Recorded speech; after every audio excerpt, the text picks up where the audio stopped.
নমস্কার, বক্সিয়া টিভির পক্ষ থেকে আমি উৎপল সত্যধর আবার আরেকটি এপিসোড নিয়ে এলাম। আমরা ছোটোবেলায় বাবা মার থেকে শিখেছিলাম যে যিনি প্রতিনিয়ত মিথ্যে কথা বলেন, যিনি সত্যকে স্বীকার করেন না বা সত্যকে স্বীকার করতে জানেন না বা সত্যটা জানেনই না, এমন মানুষকে শিক্ষিত না বলাটাই উচিত। আর এমন মানুষ বন্ধু হওয়ার চাইতে কাছে না থাকা ভালো। কারণ বিদগ্ধজনরা বলেছেন, মূর্খ কখনো বন্ধু হয় না, মূর্খ কখনোই আত্মীয় হতে পারে না। কারণ সে কখন কি করবে সেটা ভগবানেরও জানার বাইরে। তো আমাদের রাজ্যে একজন আছেন যিনি প্রতিটি মিটিংয়ে মিথ্যে কথা বলেন, অসত্য কথা বলেন, অথচ কেউ ভুল ধরলে তাকে উল্টে গাল দেন। তাকে আপনারা কী বলবেন? যেমন নজরুল ইসলাম রামায়ণ লিখেছেন, ভুল স্বীকার কিন্তু করেননি। আবার এই তো দু একদিন আগে সারে জাহাজে আচ্ছা, এটাই কি নজরুল ইসলাম লিখেছেন।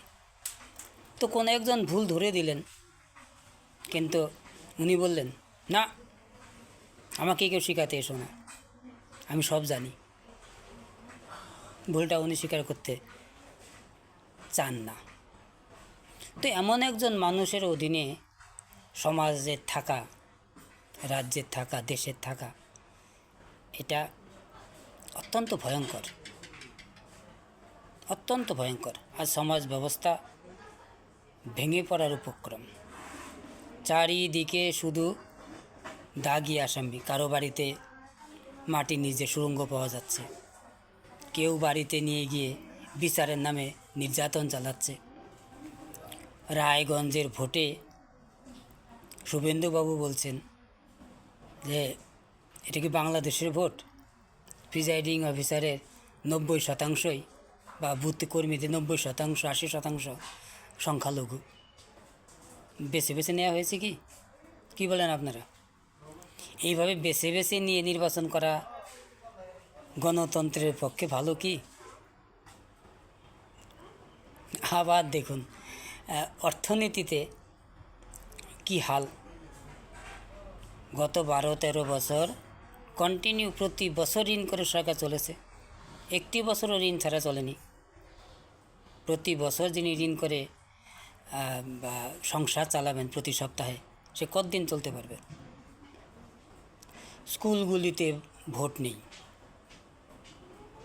গত কয়েক বছর যাবৎ স্কুলগুলিতে ভোট নেই। আগে 2 বছর পর পর ভোট হতো। সেটাও গণতান্ত্রিক না, আজকেরটাও গণতান্ত্রিক? ভোট দেখলেই চোট লাগে। স্কুলে ভর্তি, এক এক স্কুলে এক এক রকম। আমি রাইট টু এডুকেশন ট্রেনার, এই সরকার আমাকে ট্রেনিং দিয়েছিল। সেখানে বলা ছিল স্কুলের শিক্ষা মৌলিক অধিকার, একটি পয়সাও নেওয়া যাবে না। এমনকি বেসরকারি স্কুলগুলো তাদেরও একটা সংখ্যক ছেলে মেয়েকে 10 থেকে 25-30 বলা ছিল, 10 থেকে 30-25 পর্যন্ত ছাত্রছাত্রী বেসরকারি স্কুলগুলিকেও বিনা পয়সায় বা কম পয়সায় পড়াতে হবে। কিন্তু পশ্চিমবঙ্গে সরকারিভাবেই কোথাও 400 টাকা,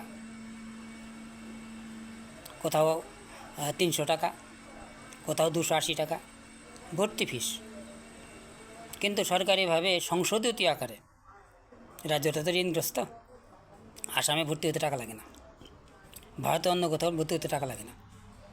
কিন্তু এখানে যেহেতু দেউলিয়া সরকার, তেলের দাম বাড়িয়েছে, এর মধ্যে কারেন্টের দাম সবচেয়ে বেশি ভারতে, তো এখানে স্কুলগুলিতে একটা মিনিমাম 240 টাকা সর্বোচ্চ ভর্তি ফিস নেওয়ার কথা বলা হলো। কিন্তু নেওয়া হচ্ছে কত? 400 টাকা, 300 টাকা, 280 টাকা। এক এক স্কুলে এক এক রকম। এটা আপনি ওখানে জিজ্ঞাসা করুন, উনি বলবে আমি জানিই না। ভোট হয় না এটাও উনি জানেন না, ভর্তি ফিস যে নেওয়া হয় এরকম এটাও উনি জানেন না। সত্যি কথা না মিথ্যা কথা বলুন তো? উনি কি জানেন না? আর জেনেও কি উনি এটা চলতে দিচ্ছেন? আপনারাই ঠিক করবেন ওনাকে কি বলবেন, অসভ্য বর্বর না সভ্য ভদ্র, আপনারাই ঠিক করুন।